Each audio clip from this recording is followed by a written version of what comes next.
Hello বন্ধুরা, শাশুড়ি মা রান্নাঘরে তোমাদের অনেক অনেক স্বাগত। দেখো আজকে আমি একটা চপ বানাবো এঁচড়ের চপ। এর জন্য দেখো এঁচড় নিয়ে নিয়েছি অল্প, আর একটু একটা একটা আলু আধখানা একটুখানি নিয়েছি, ওটা সিটি মেরে নেবো। নিয়ে আমি চপটা বানাবো, তোমাদেরকে শেয়ার করবো, তোমরা দেখতে থাকো। সিটি মেরে নিয়ে করবো চপটা, আজকে তোমার দিকে শেয়ার করবো। তোমরা প্রথম থেকে শেষ পর্যন্ত পুরো ভিডিওটা দেখে কমেন্টে জানাবে আমার ভিডিওটা তোমাদের কেমন লাগছে। আর এঁচড়ের চপ নিরামিষ, এঁচড়ের চপ যেহেতু আজ বৃহস্পতিবার অবশ্যই নিরামিষ।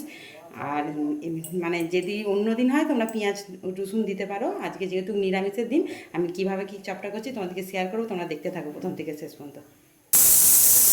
মারা হয়ে গেছে, ওখানে এঁচড়ের হাওয়াটা বেরোতে বেরোতে তৎক্ষণ আমি দেখো এই যে জিরে আর ধনেটা শুকনো খড়াই নেড়ে নেবো।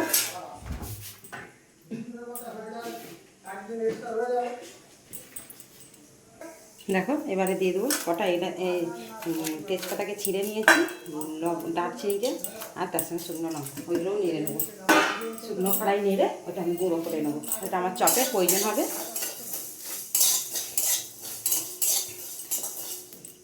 দেখো মশলাটা ভাজা হয়ে গেছে, গুঁড়ো করে নেবো।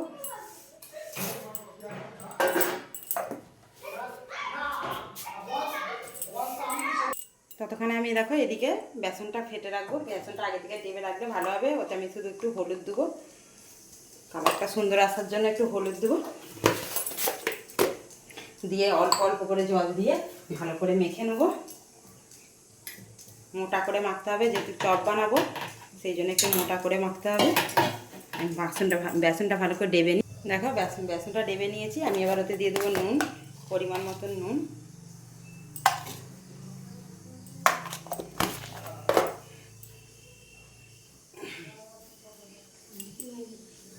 আর চপটা মুচমুচে খাওয়ার জন্য দেখো একটুখানি সোডা দেবো, অল্প একটু সামান্য।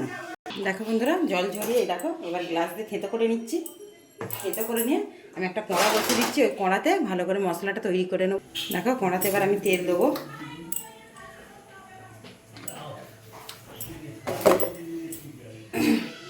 দিয়ে আদা বাটা দেবো, দিয়ে দেবো কাঁচা লঙ্কা কুচি,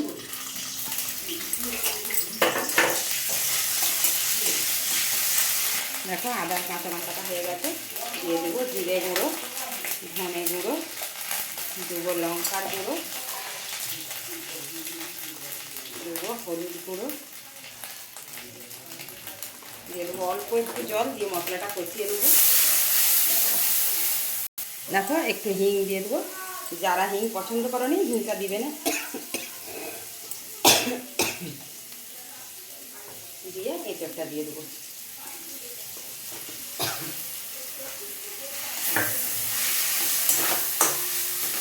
দিয়ে মশলাটা আমি ভালো করে কষে নিয়ে তোমাদের শেয়ার দিয়ে দেবো ধনে পাতা কুচি, আর দেবো পরিমাণ মতন নুন, স্বাদ মতন নুন,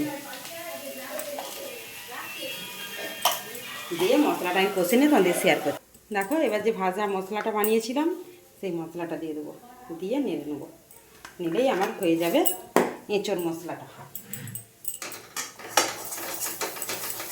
দেখো হয়ে গেছে, ঠান্ডা করতে দেবো, যখন চপগুলো ভাজবো তোমাদেরকে শেয়ার করবো। দেখো এদিকে একটা কড়া বসিয়ে দিয়েছি, দিয়ে দেবো তেল।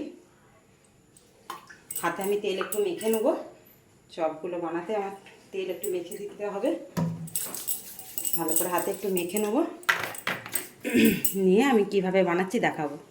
দেখো এইভাবে আমি চপের মতন আকৃতিতে করে নিচ্ছি, সবগুলো করে নিয়ে আবার শেয়ার করবো। দেখো তেলটাও তেতে গেছে, আমার এইগুলো বানানো হয়ে গেছে। দেখো চপের শেপে বানিয়ে নিয়েছি, এই যে এবার আমি চপগুলো ভাজবো, তোমাদেরকে শেয়ার করবো। সবসময় চপের ভাজলে মানে জোরটা কম থাকলে চপটা ভালো হবে। এ দেখো কোট করে নেবো এইভাবে, নিয়ে আমি দুটো ভেজে তোমাদেরকে শেয়ার করে দেবো।